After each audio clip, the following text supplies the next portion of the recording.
serve as Executive Director of the Worcester Regional Research Bureau. The Research Bureau serves the public interest of Greater Worcester by conducting independent, nonpartisan research and analysis of public policy issues to promote informed public debate and decision-making. We'd like to express our gratitude to the Worcester Regional Chamber of Commerce for co-sponsoring today's event with us.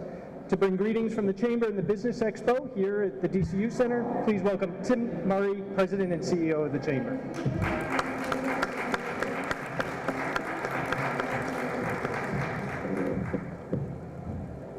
Thank you, Tim. Partnership is the operative word today, and we're excited to host this conference today with Build Northeast, for which the Worcester Business Development Corporation works with an organization that they work with on a regular basis, and they run a biannual conference. We run the annual Central Mass Business Expo, going into almost 30 years now, and so when Craig Blaze said there was an opportunity to bring it to Worcester, we said let's see if we can pull it all together and run the two events. We are really thrilled that added to that collaboration is the Worcester Regional Research Bureau, which Tim McGurthy is leading, on a topic that is really imperative. At the Chamber, we use the words recruit, retain, incubate. Part of that is making sure that we are creating that environment, literally and figuratively, that is conducive to development, and recognizes that there are opportunities, limited in opportunities and unique opportunities, where redevelopment authorities and eminent domain and urban renewal are part of the puzzle. And for those of us who've been around here long enough, just turn around, and the Met-Scal Garage and St. Vincent Hospital are examples of that, of, I think, good urban renewal project, engaged with the community that led private sector investment. That's what the conversation today is going to be about. Where are those next opportunities, and how is it done appropriately and correctly, involving that community input? So, Tim, thanks to the Research Bureau and to your panelists. Look forward to listening.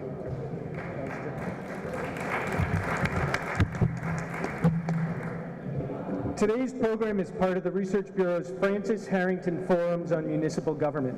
These forums, free and open to the public, are an opportunity to hear from the experts on critical topics affecting Greater Worcester. We are very grateful to today's sponsors, presenting sponsor Commerce Bank, Harvard Pilgrim Healthcare, and TD Bank.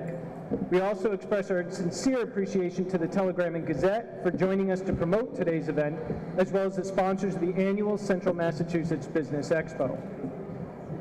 Over the course of my career, I have worked for redevelopment authorities in 2 cities. Urban renewal, while known most for its controversial past, is very much a part of today's economic development toolbox. The City of Worcester and the Worcester Redevelopment Authority are exploring the creation of an urban renewal plan and project for parts of the downtown.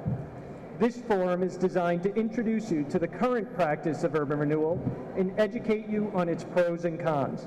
We are very excited about the panel of experts we were able to assemble from across the Commonwealth, who represent the leading practitioners of urban renewal in Massachusetts. I'm pleased to introduce the moderator for today's panel, Vincent Pedoni, Chair of the Worcester Redevelopment Authority. Mr. Pedoni is Executive Officer of the Council of Presidents of the Massachusetts State Universities. A lifelong resident of Worcester's East Side, Mr. Pedoni served as a Massachusetts State Representative for nearly 2 decades. During that time, he worked with federal, state, and local leaders on a variety of redevelopment projects in Worcester, including Union Station, City Square, CSX, the Hanover Theater, and Gateway Park. Over his career, he has also served in the U.S. Army 101st Airborne Division and worked for the Massachusetts Society for the Prevention of Cruelty to Children. In his current role, Mr. Pedoni represents the presidents of the state universities on items of importance to public higher education in Massachusetts. Mr. Pedoni holds a BA in social work from Salem State University.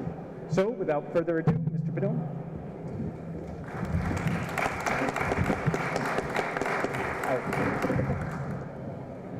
So thank you, Tim.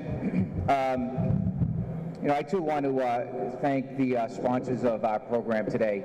This is an incredibly important discussion. It's a controversial topic, as Tim said, and I want to give special thanks to Tim McGurthy. Quite frankly, Tim McGurthy is a Worcester success story, because he is exactly what we've been trying to do over the course of my career as a legislator: get people who live in Boston to come west see Worcester, stay in Worcester, buy a home, and raise a family. So, Tim, you're our success story, and I hope it continues. I also want to just say thank you to my special friend and dear friend, Tim Murray.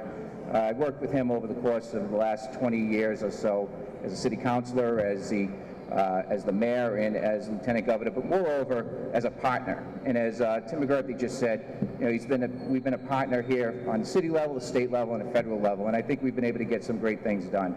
And under the urban renewal plan, you know, there are some great successes that you can point to, Mid-City being one of them. Take a $9 million area and turn it into a $250 million economic enterprise. So, you know, that is something that I think we can continue. I'd like to begin just by talking a little bit about my role as the chairman of the WRA, and then we'll start talking with the panelists that we have. The WRA is beginning to look at an urban renewal plan. And we recently awarded a contract to BSC Group, who's going to help us design our urban renewal plan. This forum will allow us to better understand what has worked in urban renewal plans from across the state, and also to try to help us avoid some of the landmines and pitfalls that we could encounter along the way. You know, but how do we get here? The WRA is, quite frankly, in the midst of its own rebirth right now. About 25 years ago, the city of Worcester began to scale back the power that existed with the WRA because Worcester policy lawmakers felt that they lacked significant control or input into the WRA's plans. Over the past few months, what I've been trying to do is demonstrate to our city leaders, and we have Connie Lukes here from our city council, and also John Mahoney, state representative, who's here. I've been trying to demonstrate that we want to have a strong and forward-thinking WRA, but at the same time, a collaborative relationship with the city and the city administration. I made a commitment to our community that when I took this position I was appointed by Michael O'Brien, that I would try to be as open and transparent and work as a partner with our city administration. I've committed to appearing regularly at the Worcester City Council Subcommittee on Economic Development to give updates on our work, and I've asked to come to City Council meetings periodically to discuss the work that we're trying to do on the WRA. You know, I think it's also important just to note that the Worcester Redevelopment Authority Board is an all-volunteer board. You know, we don't get compensated in any way, shape, or form. We have a very small budget as compared to other redevelopment authorities. In fact, you know, we're staffed by City of Worcester employees, and they do a great job, you know, under some very difficult circumstances. So as we begin this forum, I'd ask you in the audience just to think about some questions that you might have in helping us pull out some of the questions that would help drive our urban renewal plan that we're looking at. And at the same time, I'd like the panelists to consider what they can offer to us, to me as the chair of the WRA, to the other board members that are here, to our city leaders as we embark on our efforts to develop this urban revitalization plan. So what I'd like to do is introduce our panelists. We have Carol Wolf to my left. Carol serves as the Community Revitalization Coordinator for the Massachusetts Department of Housing and Community Development, the DHCD, where she oversees the Urban Renewal Program on behalf of the Commonwealth of Massachusetts. Carol has been with the DHCD since 1988 and has been working on a broad range of projects including housing development, strategic planning, growth management, sustainable development, and municipal governance issues. Ms. Wolf played an integral role in developing DHCD's Housing Development Initiative program to support market rate housing in the city, in the gateway cities. So we welcome Carol Wolf to our forum.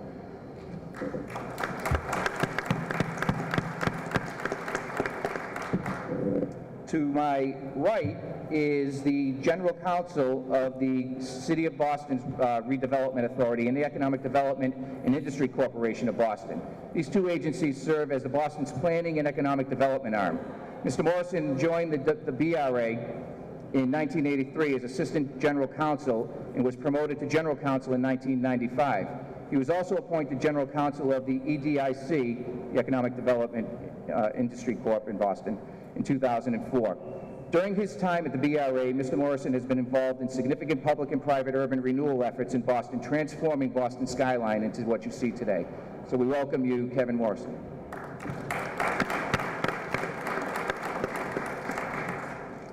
And to my far left, no stranger to Worcester and no stranger to the Central Mass area, no stranger to anyone in the Commonwealth.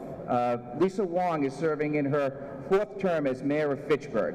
She was first elected to that office in November of 2007 at the age of 28. When she was elected, she was the youngest female mayor and the first Asian female mayor in the Commonwealth of Massachusetts. Mayor Wong's tenure in public service at started at Fitchburg's Redevelopment Authority. She was appointed executive director of the Fitchburg Redevelopment Authority in 2004. She has managed several urban renewal efforts, including the redevelopment of the former General Electric facility into a modern business complex. Mayor Wong is known throughout the state as one of the most effective leaders in urban revitalization and recently asked to head the Commonwealth's Gateway Cities initiatives. Mayor Wong, welcome.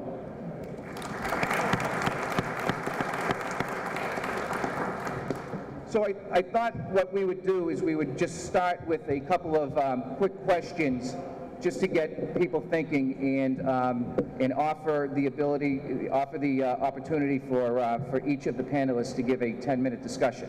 So actually, let me rewind.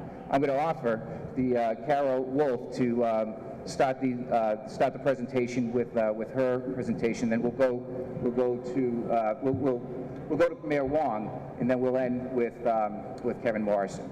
So Carol, your call. I'll talk here. Can you hear me? Okay.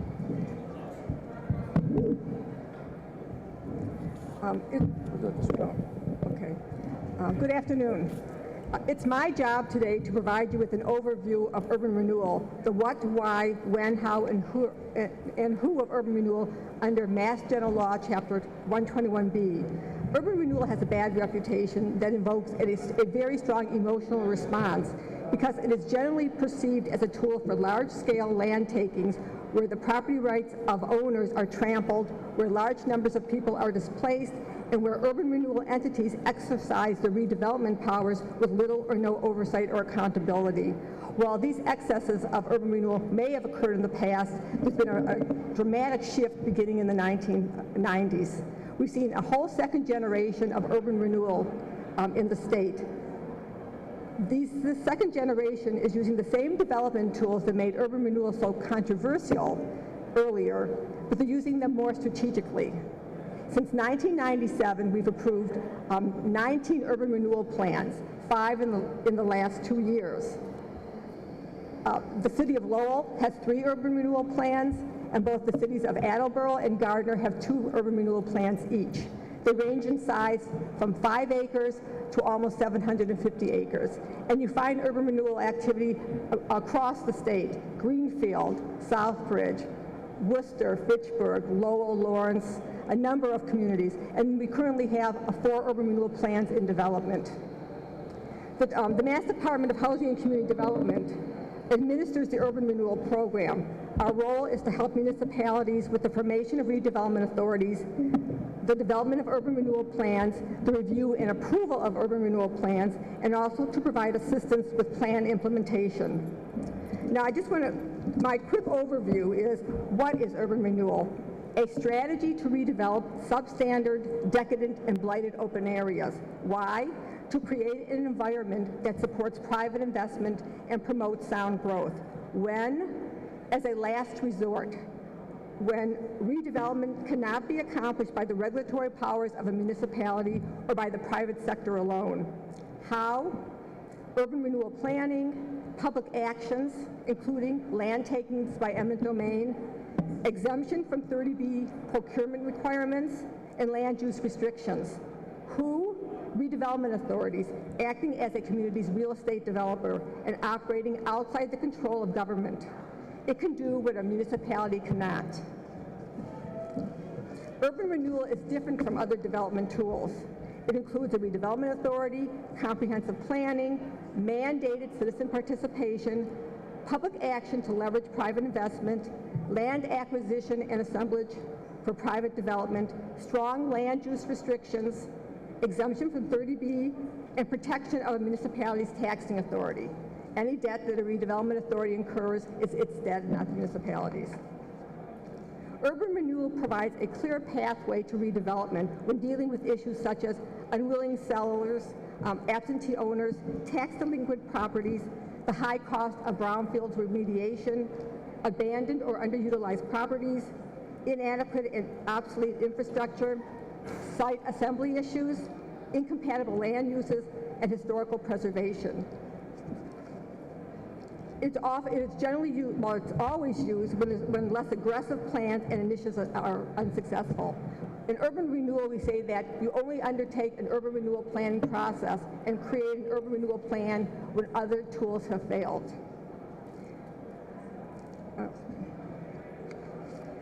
The need for land assembly is key for urban renewal. Municipalities can only take private property for public use. That is, when they're doing an infrastructure project, for example, or if they're going to do a public facility.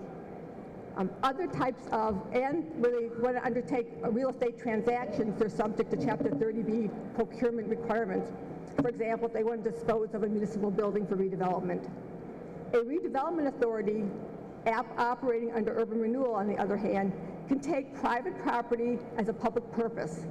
It can take private property and dispose of it to a private developer and would be exempt from Chapter 30B.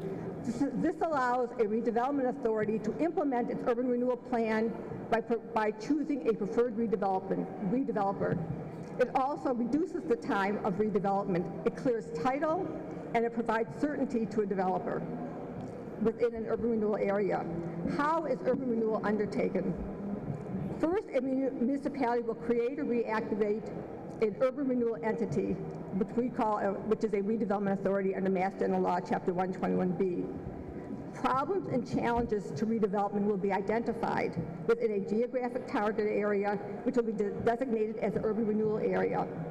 This becomes the public purpose, which allows a redevelopment authority to exercise its eminent domain powers and allows for the exemption from 30B. Also, as part of the urban renewal process, citizen participation will be promoted. We recommend that a citizen advisory committee be set up in order to achieve local buy-in and consensus on the urban renewal planning process. An urban renewal plan documents the disinvestment and underutilization and blighting conditions which are obstacles to redevelopment. Urban renewal plan is a blueprint for redevelopment in the future and provides goals and a vision going forward.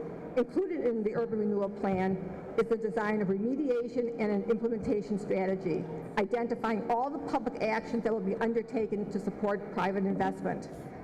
This may be land takings by negotiation. It could also be land takings by eminent domain, but it also could include tax incentives, such as the use of home money to help with affordable housing development, or tax increment financing to help small businesses, or to help with economic development. An urban renewal plan will detail land use restrictions.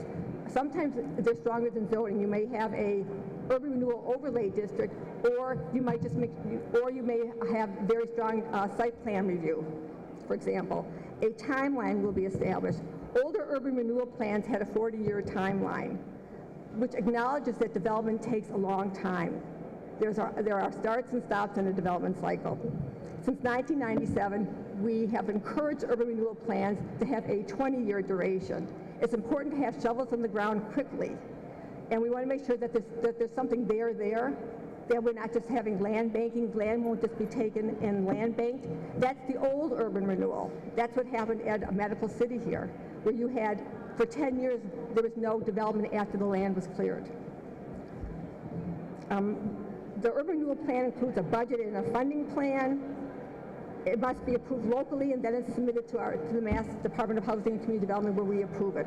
Once it's approved, it can be implemented.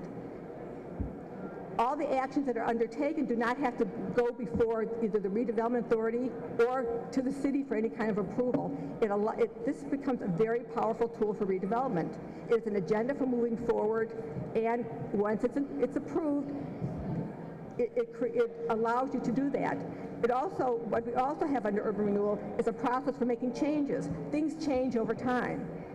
What you might need to jumpstart something that you had an urban renewal plan may not happen. For example, property was identified in Chelsea to be acquired. 10 acres of land was acquired and cleared. There's now 2 hotels on that property, and a third is being built. However, 5 years later, additional land needed to be identified for acquisition because the private marketplace wasn't doing what had been anticipated. Central North is doing a housing development that has a build-up potential, I think, of 460 market rate units. And now it's in construction. 260 of those units are in construction. But when the plan was originated and approved, when it was originally designed and approved, it was anticipated that the private marketplace would be stimulated enough that additional public actions would not be necessary. There are ups and downs in the development cycle. A redevelopment authority is the body that undertakes the urban renewal planning and implementation process. It acts as the community's real estate developer, and that's very important to understand. It undertakes development. It is a quasi-public, independent body, corporate and politic. It means that it's outside the subdivision. It's not a political subdivision, and it's outside the direct control of the CEO.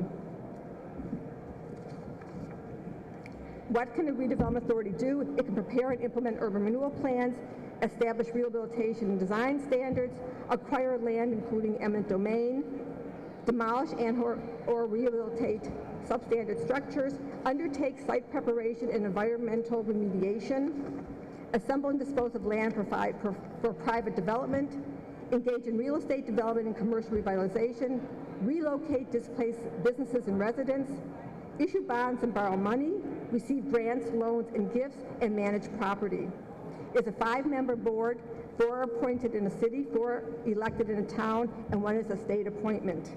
Models range from an independent board with its own staff, paid for with its own revenue, or an independent board that might be staffed by a city or town. Many of the redevelopment authorities don't have their own revenue. They really have to rely on local municipal staff to help them with their activities. They don't own real estate, and even if they do own real estate, it's not sufficient to undertake the kind of staffing that they might need. So in conclusion, I'll just emphasize again what the funding may be, because that's always an important question that I'm asked. State and federal grants, such as community development block grant money, MassWorks infrastructure program funding, home money, a state and local appropriation, revenue from land sales and rents, bonds, loans, private contributions, and district improvement financing, for example. And then finally, when you're thinking about urban renewal, there are several key considerations that you should undertake. One is it based on an overall plan and vision? Is there meaningful citizen participation? Has a public purpose been documented? Do the boundaries of the urban renewal area make sense? Do the benefits outweigh the costs? Is there political consensus?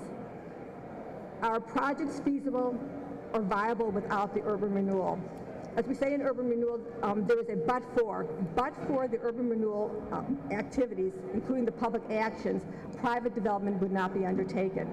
That but for, you have to establish that before you can even begin to undertake the process. And so, that's my view. Thanks, Carol. As we undertake our urban renewal plan for the city, we're going to be, during this forum, we're going to be asking you what you think specifically needs to be included in our plan. And in the slide that you just read off of, I think it would be important for us and our city administration to take a look at that as well. So I'd like to introduce Mayor Wong, and I'd just like to ask the mayor to come up to the podium. It would be easier to hear and see the presenter. So Mayor, the forum is yours.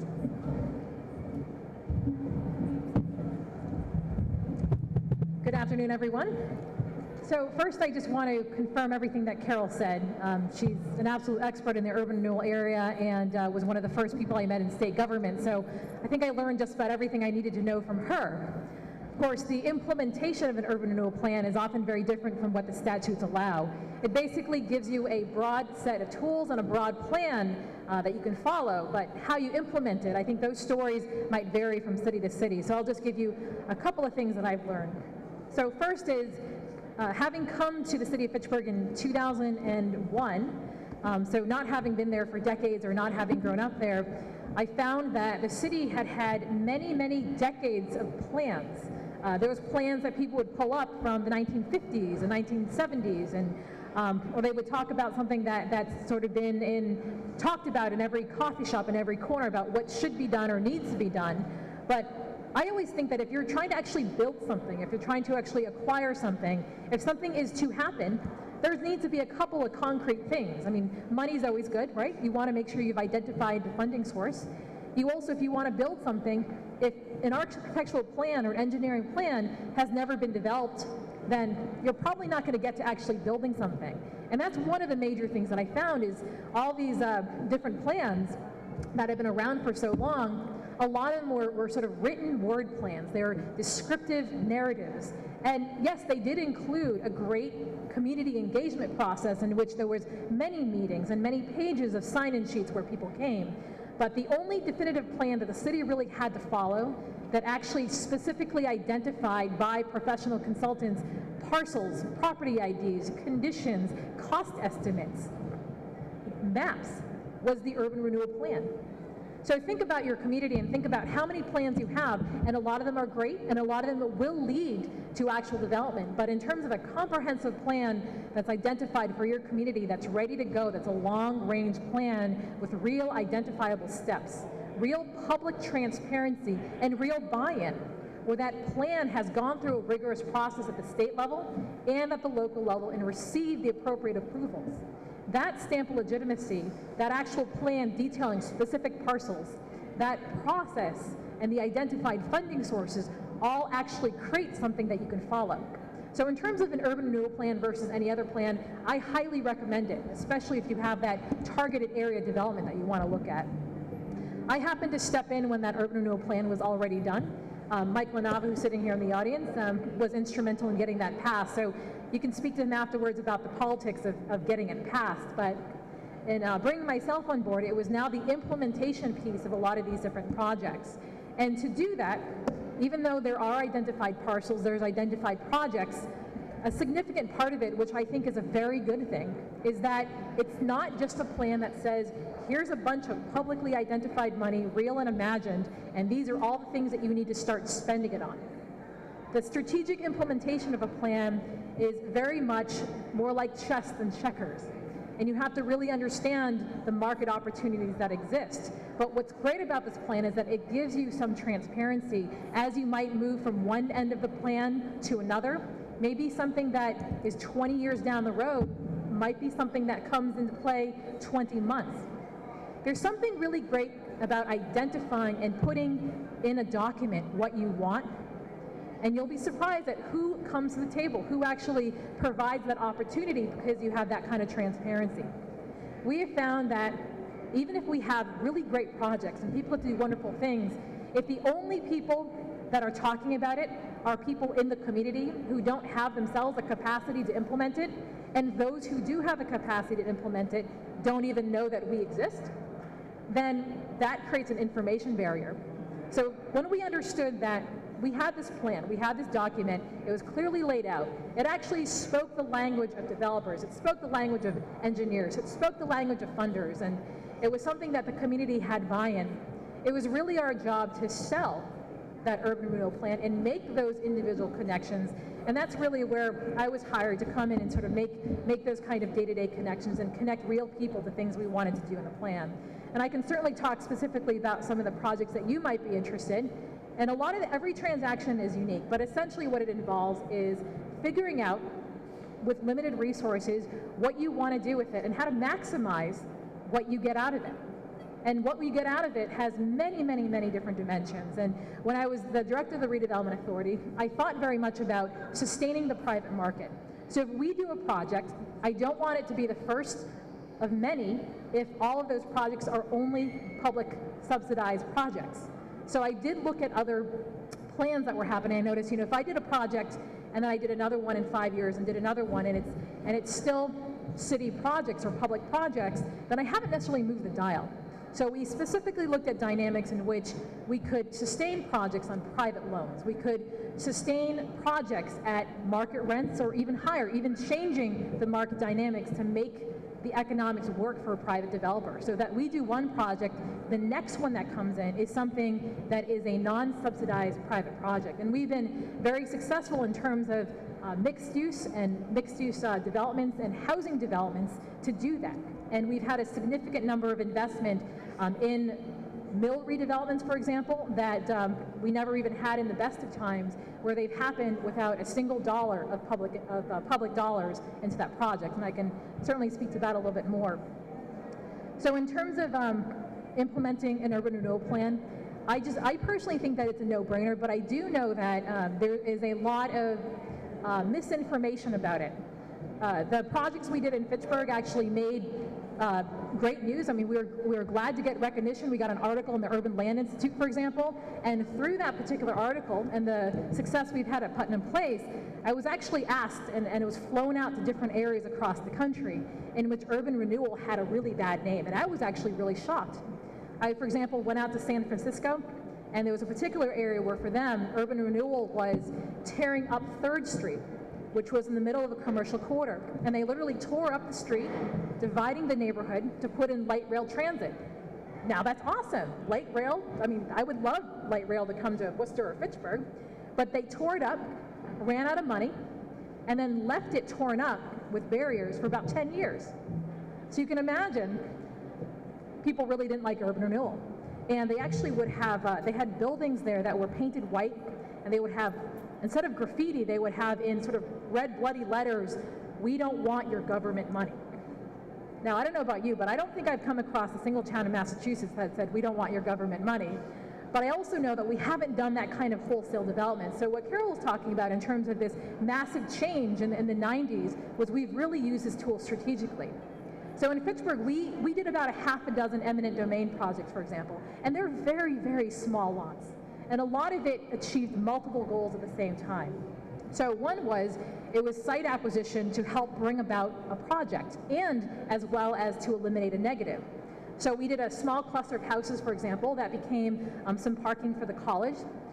We did a sort of kind of mostly vacant commercial complex that was a Salvation Army and insurance company that then became a 400-car garage, which we didn't have in the downtown, that serves a commuter rail and potentially serves as parking for mixed-use development that we're hoping for in the area. We've also had 2 other projects in which were long, vacant, or underutilized, or very dangerous buildings that were potentially going to fall into the street. And we're also site to many homeless folks. So when we did eliminate those buildings, it created a huge sense of aesthetic improvement, but also public safety improvement. So people saw that they were small scale, they were things that I think very few people could argue against, and they provided immediate, as well as in many cases, a very long-term benefit. So I think that's how most of us have been able to use those kinds of tools here. So I don't really think that that sort of perception and threat has really been a reality in our state. And I guess I'll sort of leave it as this. I would say in the last few years, the Urban Renewal District has really given a lot of genesis to community revitalization.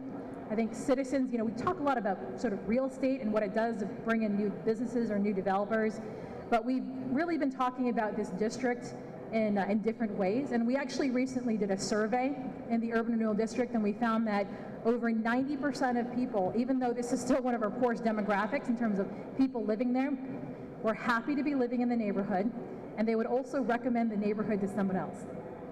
So I'm not talking about people who are in newly renovated, minted mill buildings. I'm talking about people who still live in buildings in which we have to have a lot of code enforcement.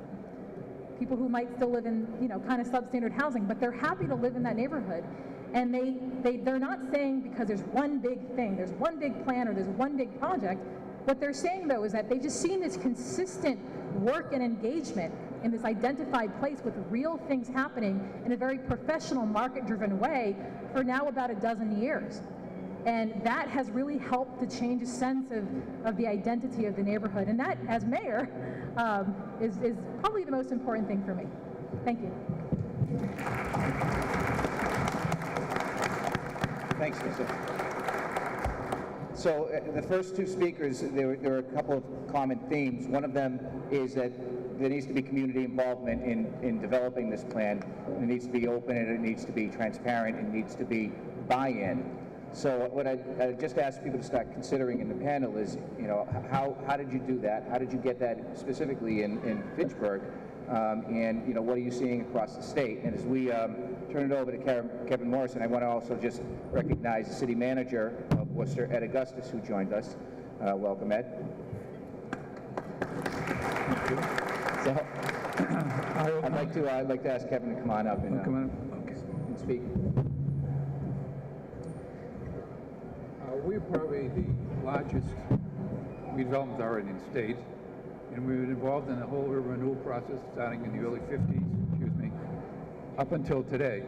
Our last plan that we approved was the North Station plan, which ended up with the new garden and the development that's around it, MBTA garage, redoing of North Station and so forth. I think we've been very successful, although we've been criticized a lot. Don't believe everything you see in the newspaper, hear in the newspapers, but we're subject to criticism and so forth. And we are somewhat, some people, the criticism being we're independent. Well, we're really not independent. We are not funded by the city of Boston these days, haven't been for many years. We generate lease revenue and so forth, Charlestown Navy Yard, Boston Marine Industrial Park, and so forth. But the key to our operation, regardless of criticism there may be, and some of it is valid, is the fact that the City Council in Boston has no role relative to the redevelopment authority beyond the confirmation of directors, members, I should say, appointed by the mayor. We are unique in this regard. There is no separate planning board in the city of Boston. There used to be one, and that was abolished in 1960, and all the powers and responsibilities were transferred to the BRA. So under the statutory scheme, we are both the redevelopment authority, engaged in development, and also the planning agency for the city. Now what happened years ago is that political conflict. You had a separate planning board, and the redevelopment authority staff, there was constant battles. Nothing would get approved. Famous director of the BRA, Ed Logue, had the support of the business community, and his special act couldn't do that today, to abolish the planning board. We also, in that same statutory scheme in 1960, for what are called 121A projects, you may not be aware of them, I'll go into detail if you want to, that as opposed to, Springfield is the only other exception. The powers and function of the state agency, which is now DHCD, was transferred to the BRA. So the state has no role in 121A projects. The city council has no role in urban renewal projects, with one exception. We've tried to extend our urban renewal plans. Ones we thought still had some merit and some residual work to be done. We did that 10 years ago. We had the state, city council and the state approved our extensions for additional 10 years. That is coming up in 2015.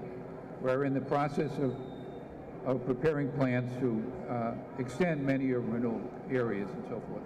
And we're going to have to deal with the communities involved, have a community process. We are subject to criticism, and there are some elements within the city that don't particularly care for us and criticize us for everything we do. If you don't do anything, you'll never get criticized. You know, but the process with the city council, for example, it's constant negotiation of a discussion. If you leave the council out as to what you're doing, it just presents problems for you down the line. And it's negotiate with them, discuss it with them. Now, they would all, city councils in general, and any political body would love to have control and power. We feel that this independent, somewhat independent structure that we have in Boston works. Because of criticism, structure may change within the next year or two, because of we have a new mayor, and that process may be modified. But it's a very effective process in a program in the sense of you have a toolkit as far as economic development is concerned. We have zoning, plan development areas. We have 121As where we can grant zoning relief, tax stabilization agreement, and in some limited circumstances, we can delegate eminent domain power to a private entity. We're very reluctant to do that, and we put all sorts of controls in the cases where we have. But it's one of the tools. We may not use a lot of the powers that we have in an urban renewal plan. We still have to go back to the city council for any major changes in it and so forth. But you need that toolkit. As with other pilot agreements or state programs, TIFs, and so forth. We have been a very independent, subject to criticism. And some of it is, I could agree with some, but to be effective, and you have to have an effective staff, and you have to have the ability to fund that staff. We luckily have been. That has occurred, but to have a total control under a sort of a political process of the city council would never work in a city as big as Boston. Maybe in a smaller town it would be fine. The lesson I can present to you from our experience in urban renewal is you have to negotiate with the people, with communities. Have meetings and so forth. Our staff, our planning staff, is very effective. Sometimes I'm concerned about them when they go out and get beat up all the time. But there is a process, and you're going to have negative elements and whatever. But sometimes what happens is you may come out with a much better project than you thought you had. I'd like to leave it at that. The only problem with urban renewal is funding. City council, the city can provide us money, urban renewal bonds, and can float that. But that's very little is done today in that regard. We may enter into agreements with private developers. If we like a scheme and we had to take property by eminent domain, they will fund it. So it's a privately financed urban renewal activities. It's possible. You have to be very careful on that you're preserving all the rights of the people who are their property is being taken. But it works, and you have to use it, and it remains as a tool that it has historically been effective and should be effective in the future. I'll leave it up for questions. All right, thanks, Kevin. So actually, that actually is a pretty good segue into a question for the entire panel. So Kevin just mentioned funding, and funding being at the heart of it. Carol talked about the urban revitalization plan and the redevelopment authorities having very powerful tools. So the question is, with the lack of funding coming from the state, at what point do you abandon working with private developers, private property owners, and start implementing an urban revitalization plan? So if you see an area that the city administration has been working to revitalize, but it's fallen short, at what point do you say, okay, we need to now implement the authority given to the Worcester Redevelopment Authority in this case, and start implementing a urban revitalization plan? So I'll ask Mayor Wong if she'd like to comment on that. I actually answered your question in reverse in my head. I actually was thinking, where do you sort of stop doing some urban renewal stuff and actually start working with private developers? I think most time when you start with an urban renewal plan, I think there's some immediately identifiable activities for you to follow. There might be some eminent domain takings, there might be some clearance activities, there might be some public meetings. All of those are going to generate some level of activity. I don't necessarily think that one should get stuck on, all right, now we're immediately going to switch from public to private. I think you need to start, even before day one, thinking exactly how you're going to influence the private sector. That has to happen, because there's never going to be enough public money, and you don't always want it to be public money. Public money can crowd out private investment. That's one of the very, very basic lessons of economics, and I'm a trained economist. I wish I was a trained psychologist sometimes, because some people are crazy, but I'm in politics now, so. But the economics piece is, how do you make the market work? So if an urban renewal plan that's fully funded can generate even $200 million worth of activities in your area, what does the private market actually, what should the private market actually generate? If the private market can generate $200 million, $100 million, $300 million, you kind of need to figure that out. And to say to yourself, just because I have $200 million to spend doesn't mean I'm just going to start spending it all and get the end goal of the urban renewal plan. Because the goal is you want the private sector to make money. You want there to be sustainable job development. Because I'm guessing that you want to change the market in your region, if not your entire city, because you want to see things actually happen. And once you get developers involved, you're going to see so much more capacity that city government has to do many, many more other things than just real estate. So if you think about that, you can actually start doing both kinds of things. One example of a mill that we redeveloped, the developer, we did the economics with the developer, and essentially we have really low rents in Fitchburg, but the construction costs are the same. So there was a gap. There's multiple private developers, mostly from out of state, that looked at this building before, and they had proposed affordable housing. In fact, many propose 100% affordable housing for this project, and we said that's not something that we want. How do we actually make this work in terms of a private development, rather than saying, what's the gap and let's figure out how to fill it? So one of the things we said is, how do we increase rents in that area? Now, if you're looking at a vacant building, you're not necessarily gentrifying an area. When you're looking at a mill building that's been vacant for a long time, threatens to fall apart, and is next to some neighborhoods that need a lot of work. So I had identified a vacant parcel across the river, and we actually were able to get $1 million grant from the state to build a park. And we said, we're going to build a park, and we're going to build a trail system. We're going to have a lot of community engagement and buy-in. We want to do this anyways as part of our master planning. How do we build this park in a way which increases the values of your mill building? So instead of a mill building with apartments facing an abandoned property, how does it actually be something where you could charge more? And what they did, completely out of their own pocket, was they actually built a trail system on their side of the river, and we created a loop. And this project happened over a 4-year period, and I was recently informed by them that they have just fully leased up their building twice as fast as they thought they would, and they're ready to engage in a second phase to build another 90 units right behind there. All private dollars. Now, if we had looked at the pro forma, there was a $4 to $6 million gap for phase 1. I would still be looking for those dollars, and we would probably still have a vacant building. They would not be making money.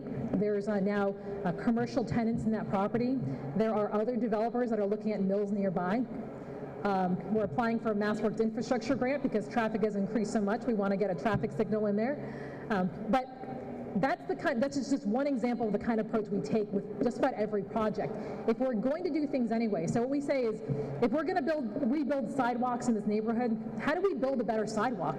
First of all, if you open up that conversation, you actually might be able to build a better sidewalk cheaper than you would have if you just built a normal sidewalk. So we've actually had projects where the city was already going to pay for stuff. We just opened up the question, or opened up the floor. We found a cheaper way to do it, and even used some of the savings to reinvest back into projects. And again, with this mill project too, it's really helped incentivize developers because it's raised the market profile. So there is a number of buildings that would not have worked before, and now we have a building in reality. I mean, we were lucky enough to have a developer that was willing to take this kind of risk, because it is a risk. But you don't just have to mitigate the risk financially. There's other ways in which you can mitigate the risks, and having an urban renewal plan or having an overlay district or having people at the table every step of the way or having having public investments you're going to do anyways, but targeting in that neighborhood, those are all signals that private developers have said means something to them, and therefore that value can help push that project forward. Yeah, it's a great point. So, yeah, economics 101, if there's public money available, the private business is going to resist putting any money in until, if they can get it from government, they're not going to put it in themselves. No, not necessarily. This particular, actually, we've had a couple developers who we've actually said, should we try and put all eggs in the basket? Should we contact legislatures? Should we do the typical things you do to try and push money? And a lot of them said, no way. There's too many strings attached, or it's quicker. So if you can use urban renewal funds, for example, to invest in an infrastructure asset like a park, for example, or a sidewalk, first of all, you want to do that anyways. You might free up some cash in your own city budget, and the developers are getting what they want. They want something cheaper and they want something quicker. So when you look at urban renewal dollars, you can't use it to replace or subsidize every typically private investment. Because your purpose is you want to get these private investments to actually work, so you're not subsidizing it. So if you get it to work because you've done some infrastructure in that area, and then now that's a fully private, and then it has the market rents, that will be part of somebody else's pro forma in another part of the urban renewal district. And then the private banks are more likely to lend because there's an actual project that shows that the market's there. Carol, I'm going to come to you in a second and start kind of building off of what the mayor said, and I want to go to Kevin and ask him something else. But I'd like you to just start thinking about what we are going to need when you start looking at our urban renewal plan that will come to you in the next year or so, what you're going to specifically be looking for our community. To give you some background, we're looking at what's considered right now the theater district of Worcester, and we'd like to just hear from you what specifically you think we would need. But Kevin, going off of what the mayor just said, what's been going on from your perspective as the general counsel for the Boston Redevelopment Authority when it comes to getting private businesses to the table and then getting them to invest, leveraging whatever public dollars you can leverage, not disincentivizing them, but incentivizing them to come. And then, moreover, how do you resolve the inherent conflict that does exist between the board, the redevelopment authority, and your city council? Well, number one is that those interests, those interests, which is, say, the council or whatever, you have to be open and transparent and negotiate. If you do it in the background, you'll just create more problems for yourself in the future or down the line. Dealing with private developers, of course, we get developers who come in looking, we don't have to go out and beg. Presently, the city is a very high development potential and so forth. We provide, try to facilitate development if they need. For example, they can't acquire a property next to, that is essential for the project, and if they have exhausted private negotiations, we may consider exercising our eminent domain power. We do this under an extension, not necessarily within urban renewal plan areas, but outside urban renewal plan areas, what we call demonstration projects, which has been litigated and that upheld our power to do them. But so we can take a piece of property, it's funded by the private developer, it becomes public money once we decide to do the taking. It no longer becomes private money. But you basically have to work with all the interests within the city, community groups and so forth.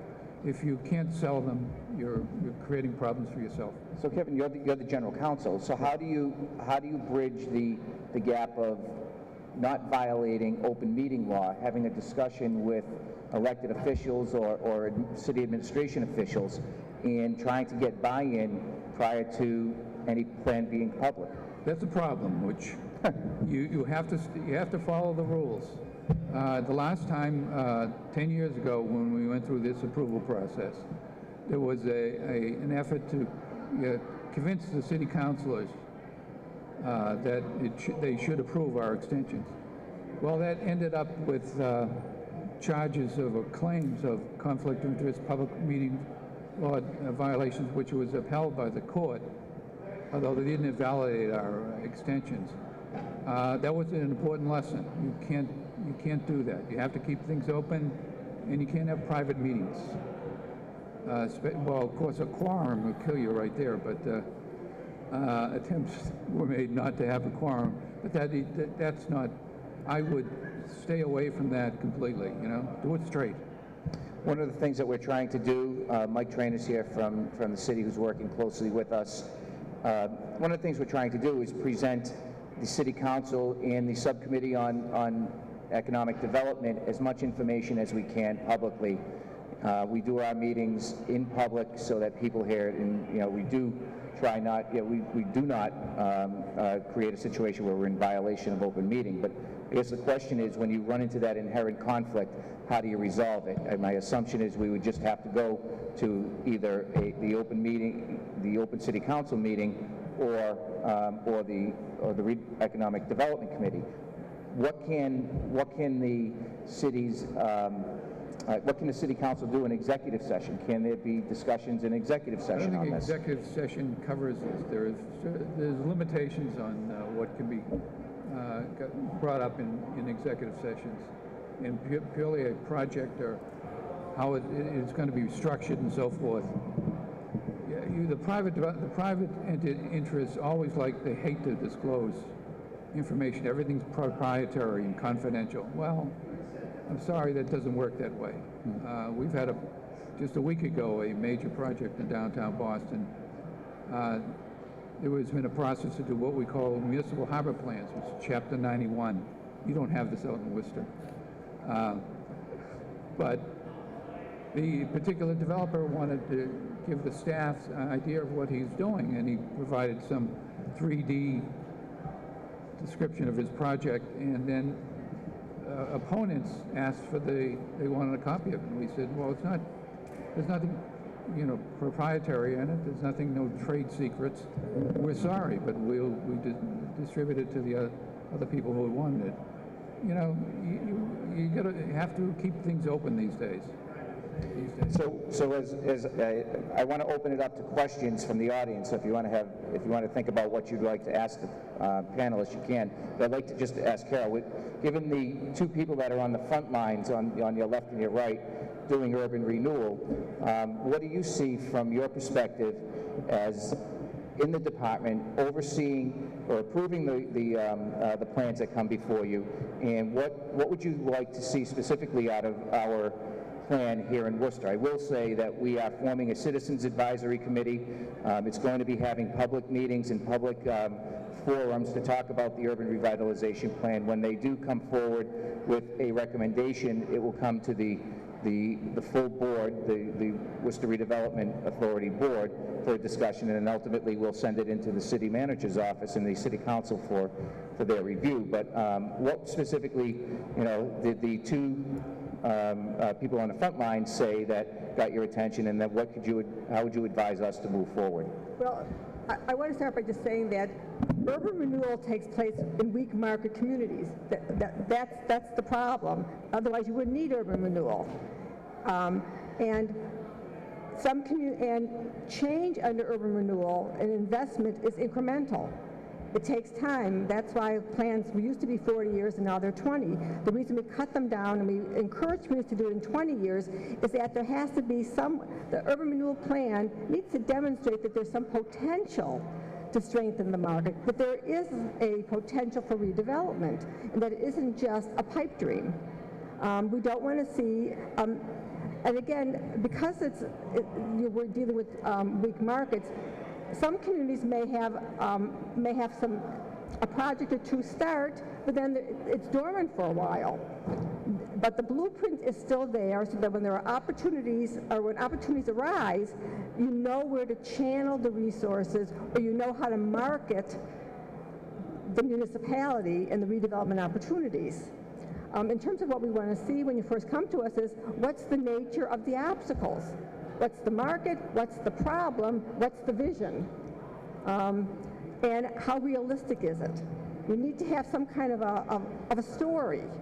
You know, what were you? What are you now? What do you want to be in the future? And what is the obstacle to moving from the current existing conditions to the future vision? That's kind of what we want to see, and that's how we talk about urban renewal.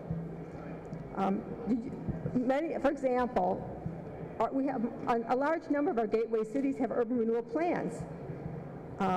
They used to have a strong industrial base.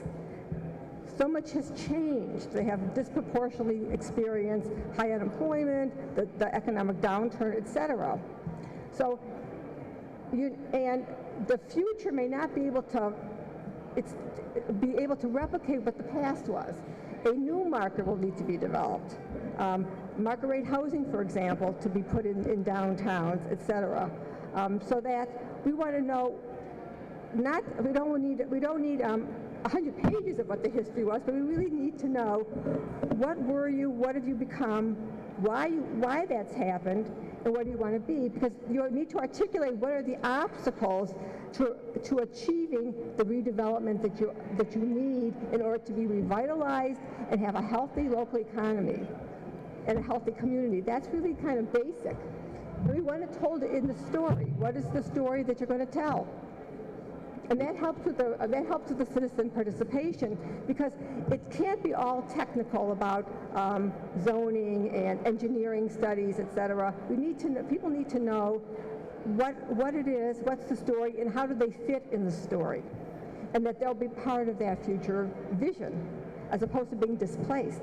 It doesn't mean that displacement won't happen. It does happen, but you try to find a place for people who may need to be relocated, but you also need to know that there's a future for the people who are participating in the process.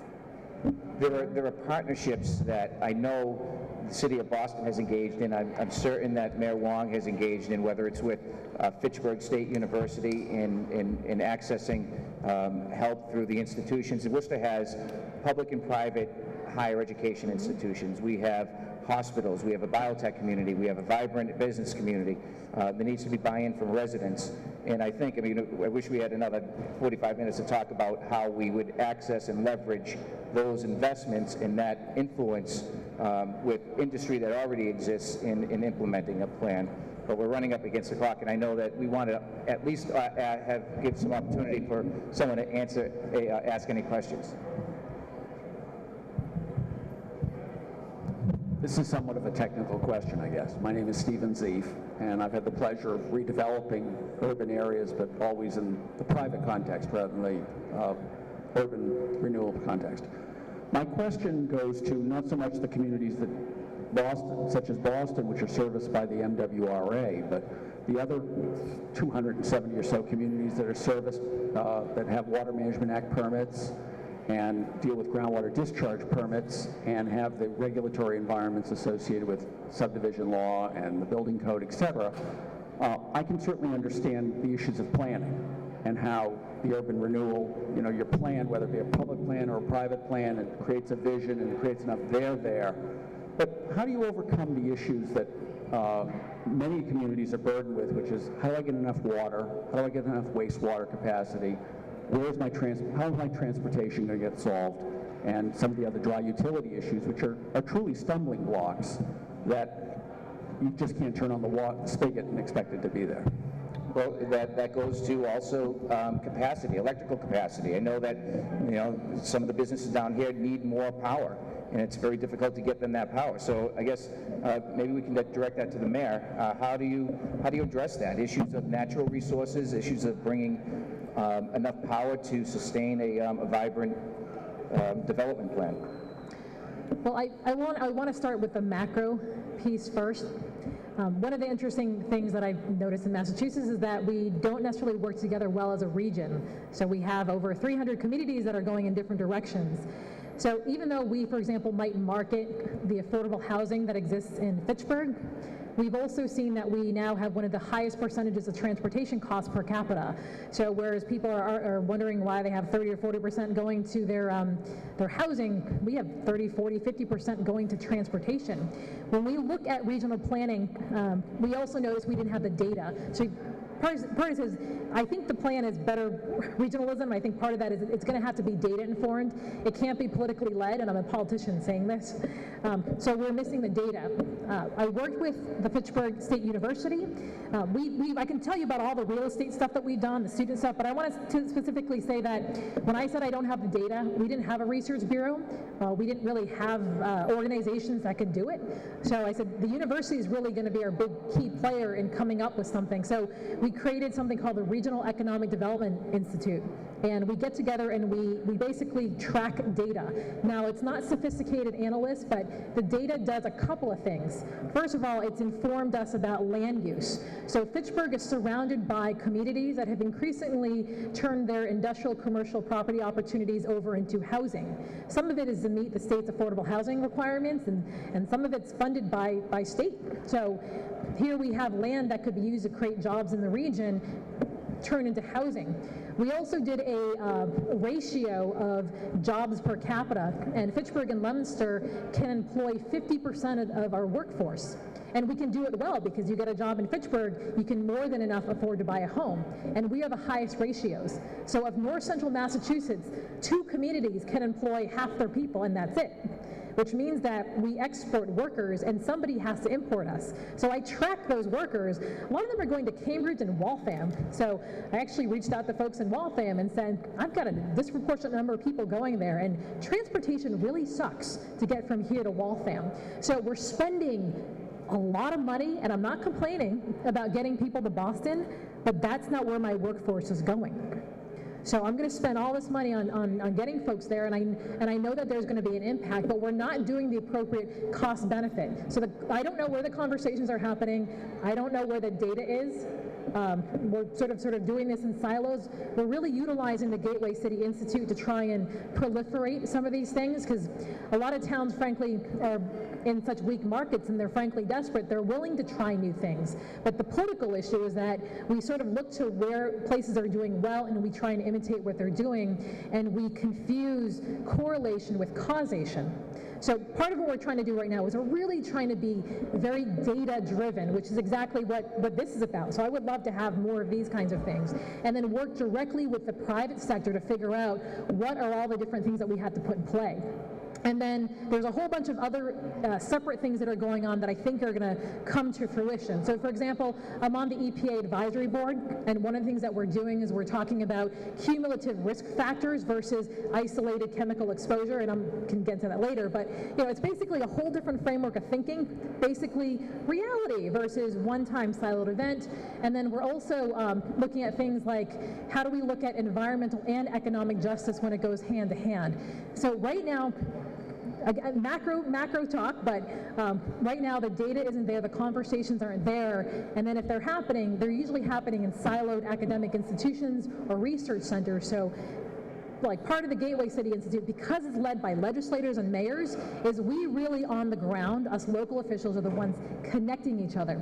So the problem that you talked about in Boston in terms of how do you have these hard discussions and how do you not violate open meeting law, one of the great techniques to use is mayors are really, really open about sharing anything we've got. So and I can call people in my community to get stuff that's proprietary in my city and let them know that I want to share this with somebody in Indiana for their mayor's use for something under these guidelines. We've been able to do that. We take information from each other all the time. I cannot believe how many calls I get. I mean, I got calls from a couple of mayors this year just to help them figure out how to discuss trash issues with their city council.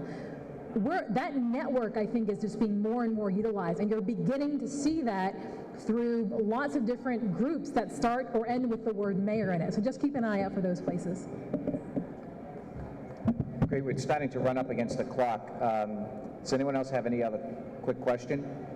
How about some, oh, I'm sorry. Quick question, kind of touching on the idea of the ethics issues and the kind of difficulty of the environment. The redevelopment authorities were intentionally established to serve outside of government in many ways. They were designed to protect, to make hard decisions. They work in very difficult arenas. They work in taking private property, which is always a challenge and never a good thing and never a fun thing to do. And they were specifically separated out from politics.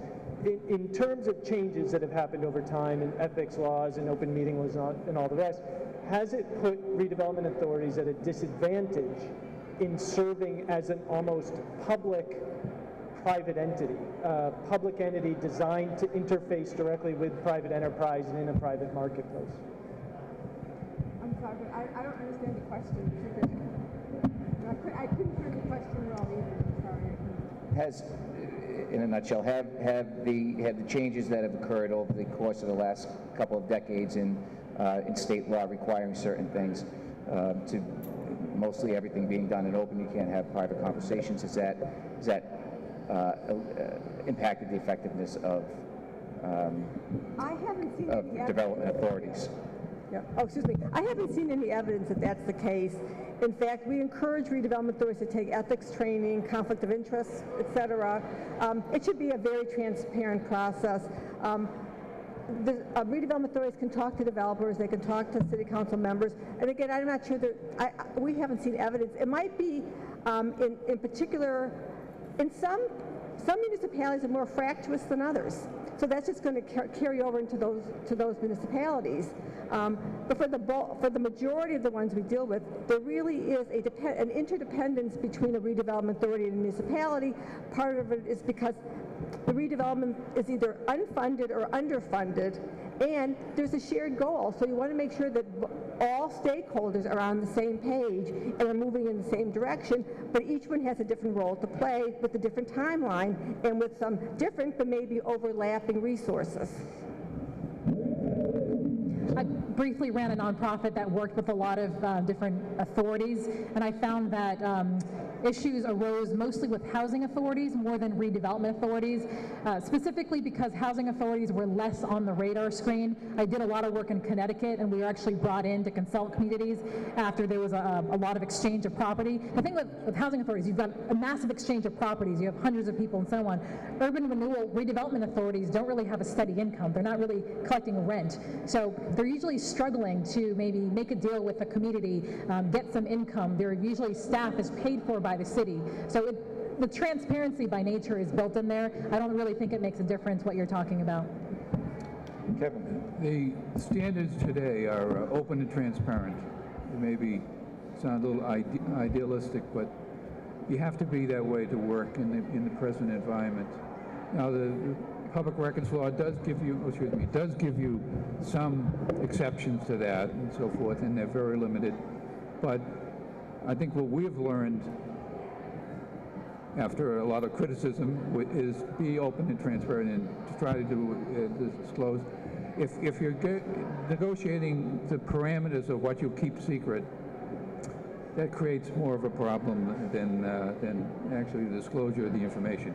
Now, obviously, private interests do feel that certain information is confidential. I understand that.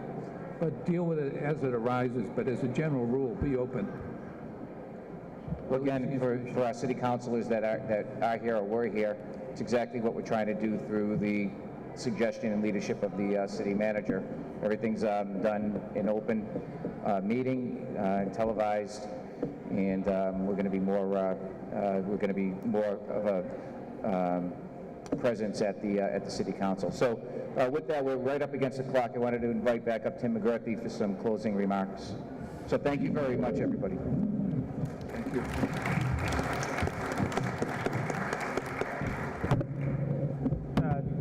Thank you, Vincent, and thank you to the panelists. It was a kind of a great conversation and a great collection of expertise here on the panel, so we appreciate it. This fulfills the vision of the Research Bureau and all of our supporters to bring information to the public, to give you an opportunity to understand the issues in depth and to come to your own decision about what works, what doesn't work, where should we head as a community. So thank you to all for coming, and we look forward to seeing you at the next Research Bureau event.